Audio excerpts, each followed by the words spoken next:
Hello students, तो today we are going to discuss the topic nature of roots. ये topic chapter number 4 का exercise 4.3 का है, जो कि लास्ट एक्सरसाइज है इस चैप्टर की। तो आज हम वो डिस्कस करने वाले हैं। तो नेचर ऑफ रूट्स होता क्या है ये हम पढ़ेंगे, लेकिन उससे भी पहले हम थोड़ा सा रिवाइज कर लेते हैं क्वाड्रेटिक पॉलिनोमियल की, क्वाड्रेटिक इक्वेशन की। क्वाड्रेटिक इक्वेशन होता क्या है? अगर उसका स्टैंडर्ड फॉर्म की हम बात करेंगे तो क्वाड्रेटिक इक्वेशन का स्टैंडर्ड फॉर्म क्या होता है? वो होता है square plus bx plus C equal to 0। ये क्या होता है? ये है क्वाड्रेटिक इक्वेशन का स्टैंडर्ड फॉर्म। और इस इक्वेशन के कितने जीरोस पॉसिबल है? वो है 2 जीरोस। ठीक है ना? कभी भी क्वाड्रेटिक इक्वेशन को हम सॉल्व कर रहे हैं तो x की कितनी वैल्यू निकाल रहे हैं? वो हम 2 वैल्यूज निकाल रहे हैं बच्चों। ठीक है, तो हमेशा 2 वैल्यू निकलेंगी। ठीक, अब 2 वैल्यू जो निकल रही हैं उसको हम किससे कर रहे हैं भाई? कैसे निकाल रहे हैं? उसको हम निकाल रहे हैं एक मेथड से, जिसका नाम था क्या? फैक्टराइजेशन मेथड, है ना। हम यही मेथड यूज करके क्या कर रहे हैं? इसके जीरोस और इसके रूट्स जो भी आप बोलिए, हम वो फाइंड कर रहे हैं। अब इसी को निकालने का एक और मेथड होता है बच्चों, ठीक है ना। वो होता है क्या? By quadratic formula. ठीक है, तो इस नेचर ऑफ रूट्स को समझने से पहले हमें क्या पढ़ना पड़ेगा? क्वाड्रेटिक फॉर्मूला पढ़ना पड़ेगा। तो क्वाड्रेटिक फॉर्मूला होता क्या है? क्वाड्रेटिक फॉर्मूला एक मेथड है जिससे हम क्या निकालते हैं? 2 जीरोस निकालते हैं। जैसे आप 2 जीरोस फैक्टराइजेशन मेथड से निकाल रहे हो, वैसे ही क्वाड्रेटिक फॉर्मूला से भी हम निकाल सकते हैं, है ना। अच्छा, क्वाड्रेटिक फॉर्मूला होता क्या है? मैं आपके लिए यहां पे फॉर्मूला लिख लेता हूं। x equal to minus B plus minus under root B square minus 4ac by 2a। अच्छा, जो ए बी सी है ये क्या है? ये यहाँ पे कोफिशिएंट्स हैं जो हमें दिख रहे हैं। एक्स स्क्वायर का कोफिशिएंट ए है, एक्स का कोफिशिएंट बी है, कांस्टेंट टर्म सी है। तो यही हमें इसमें पुट करना है। डायरेक्ट पुट करो और आंसर लाओ। ये है क्वाड्रेटिक फॉर्मूला। अब क्वाड्रेटिक फॉर्मूले में से नेचर ऑफ रूट्स का क्या रिलेशन है? नेचर ऑफ रूट्स बताता है कि किस टाइप का रूट्स आएंगे। किसी भी क्वाड्रेटिक इक्वेशन के 2 जीरोस आएंगे, ये तो कंफर्म है, लेकिन जो 2 जीरोस आएंगे वो किस टाइप के रहेंगे, है ना। तो ये समझना है हमें इस नेचर ऑफ रूट्स में, जो हमें बताएगा कि किस टाइप के रहेंगे। अगर सपोज करो यहां पे जो ये बी स्क्वायर माइनस 4ac आया है ना, if B square minus 4ac, अगर ये पूरी की पूरी वैल्यू क्या हो गई? 0 हो गई सपोज। ठीक, अगर ये 0 हो जाती है तो वैल्यू क्या आएगी x की? x की वैल्यू आएगी minus B plus minus under root 0। Under root 0 क्या होता है? 0 डिवाइड बाय 2a। मतलब आंसर क्या आ गया बच्चा? Minus B by 2a। मतलब हमेशा जो वैल्यू आएगी वो क्या आएगी? एक रैशनल नंबर आएगी।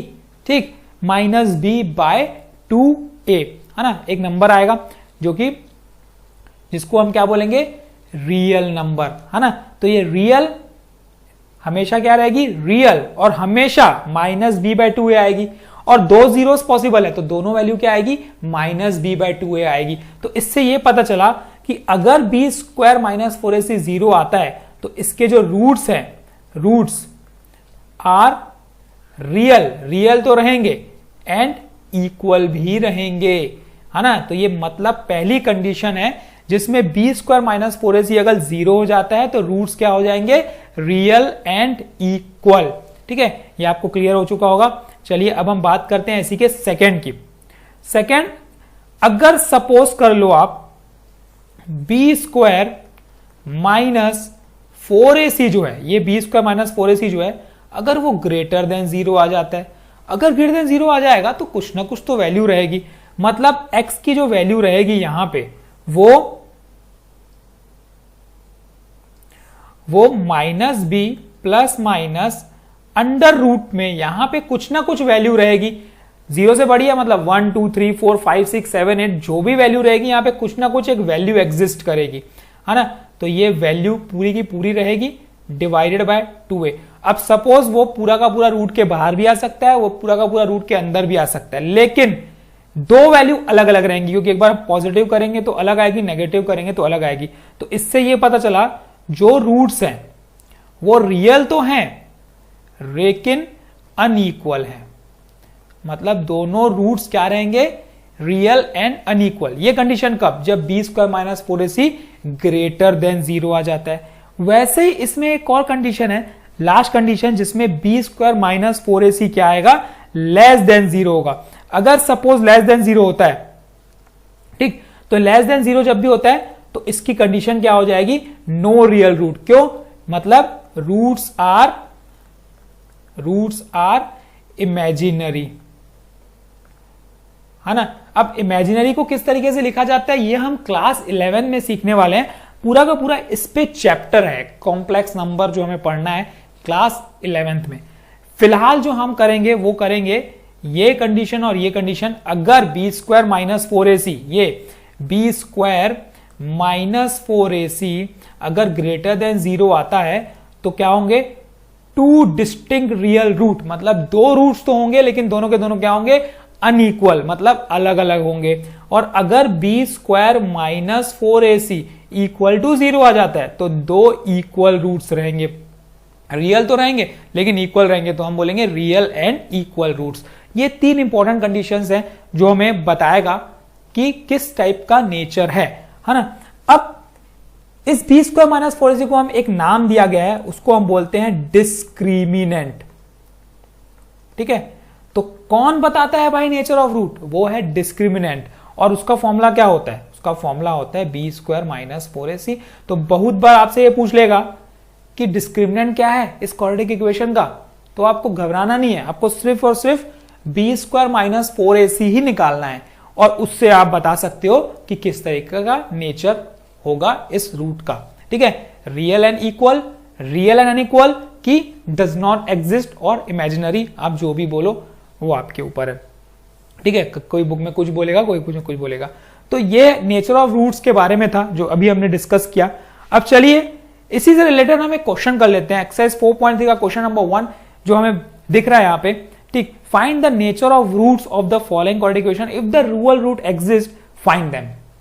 अगर रियल रूट एग्जिस्ट होता है तो हमें उसे फाइंड करना है। ठीक है, अब फाइंड कैसे करेंगे? हम क्वाड्रेटिक फॉर्मूले से ही फाइंड करेंगे, तो इसमें हम क्वाड्रेटिक फॉर्मूला ही पढ़ने वाले हैं पूरा। ठीक, find the nature of roots, और नेचर ऑफ रूट कैसे निकालेंगे? डिस्क्रिमिनेंट से, बी स्क्वायर माइनस 4ac से। तो सबसे पहले पहला क्वेश्चन देख लेते हैं। 2 square minus 3x plus 5 equal to 0, जिसमें से a है 2, b है मेरा -3 और c है मेरा 5। अब सबसे पहले मैं डिस्क्रिमिनेंट निकालूंगा। d इक्वल टू, मैंने क्या बताया? B square minus 4ac। b क्या है? -3 का square minus 4 into a into c। कितना आया ये? 9 माइनस 4 टू जा 8, 8 5 जा 40, तो 9 माइनस 40 कितना आ गया? -31। अरे बच्चों देखो ये हुआ क्या? डिस्क्रिमिनेंट जो है वो नेगेटिव में आ गया, मतलब जो बी स्क्वायर माइनस 4ac है वो लेस देन 0 आ गया बच्चों। अब लेस देन 0 का मतलब क्या? कि रूट्स डज नॉट एग्जिस्ट। तो इसका मतलब आगे हमें सॉल्व नहीं करना है, यहीं पे हम क्या करेंगे? इसको छोड़ देंगे। क्यों? क्योंकि रूट्स एग्जिस्ट ही नहीं करते हैं। ठीक है, तो चलिए इसी के साथ अब इसके अगले क्वेश्चन की तरफ जाते हैं।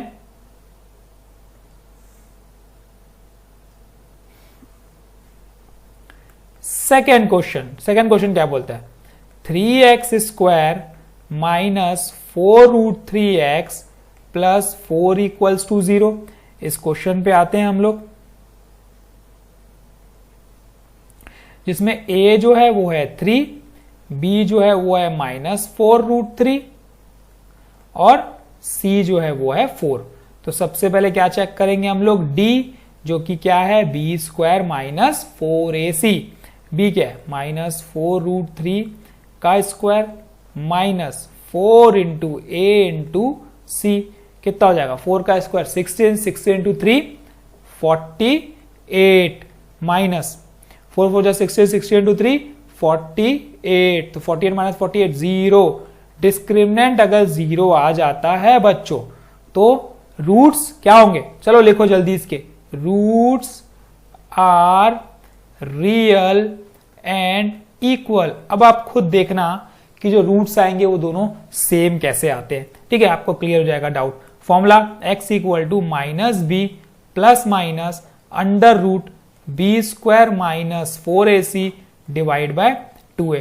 चलो पुट कर लेते हैं x इक्वल टू माइनस और b कितना है -4√3, ठीक है, डिवाइडेड बाय, अच्छा प्लस माइनस कितना होगा अंडर रूट, ये b स्क्वायर माइनस 4ac की वैल्यू कितनी है पूरी, ये हमने निकाल ली है तो ये 0 डिवाइडेड बाय 2a मतलब 2 इंटू 3।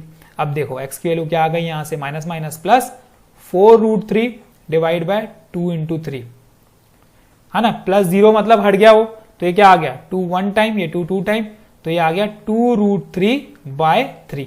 अच्छा x की वैल्यू क्या आई यहां से आई 2√3 बाय 3। अब ये तो हमें एक ही दिख रही है ना, पर ये एक्चुअल में क्वाड्रेटिक इक्वेशन है, तो इसके मतलब दो जीरोस रहेंगे तो दोनों के दोनों क्या रहेंगे, ये सेम रहेंगे, मतलब 2√3 बाय 3, 2√3 बाय 3, ये दोनों क्या रहेंगे, जीरोस रहेंगे इस क्वाड्रेटिक इक्वेशन के। तो ये क्वेश्चन नंबर 2 था जो हमने कंप्लीट किया। तो चलिए हम इसी के थर्ड पार्ट की भी जल्दी से बात कर लेते हैं। थर्ड पार्ट बोलता क्या, 2x² minus 6x plus 3 equals to 0। तो सबसे पहले हम क्या लिखेंगे, a equals to 2, b equal to -6, c equal to 3।